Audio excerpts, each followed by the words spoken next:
Hey everyone, check this out. Stablecoins processed over $33 trillion in transactions last year. To put that in perspective, that's more than double what Visa processed in the exact same period. Think about that for a second. We're not talking about some niche tech experiment anymore. Major companies like PayPal, Stripe, and Western Union are actively integrating these systems. Web3 is quietly rebuilding the plumbing of global finance, and the numbers are absolutely insane. Right now, over 560 million people are using Web3 or crypto in some way. In fact, global crypto ownership has climbed to around 741 million people.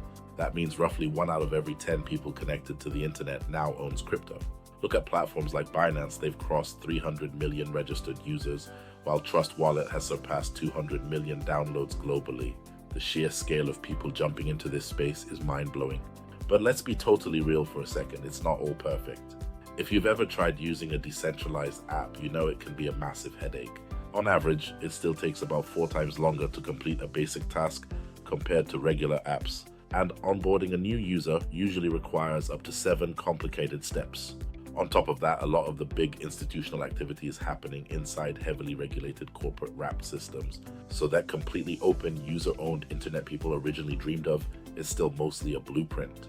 What's really fascinating is how different parts of the world use this tech. In North America and Europe, it's all about corporate money, institutional funds, and strict regulations like Europe's active MiCA framework. But in developing economies, it's a pure necessity-driven survival tool against inflation. Look at Africa. Sub-Saharan Africa saw over $200 billion in on-chain value in a single year. In Nigeria alone, stablecoins are used as everyday money in motion, with nearly $48 million flowing through peer-to-peer trades every single day. Meanwhile, countries like India, Vietnam, and Singapore are completely dominating global adoption rankings. And here is the wildest plot twist. AI and crypto are officially joining forces. AI agents aren't just a fun concept anymore, they're active economic players. On crypto prediction markets, which are pulling in nearly $6 billion a week, AI agents now make up over 30% of all trading activity. Moving forward, the real goal isn't just about building cooler technology.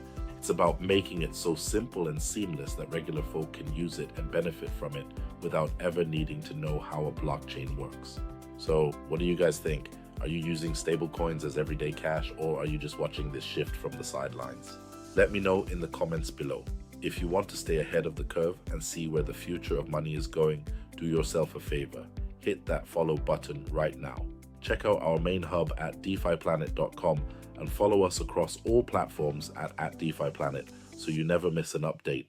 I'm Michael, and I'll catch you guys in the next video. Stay safe.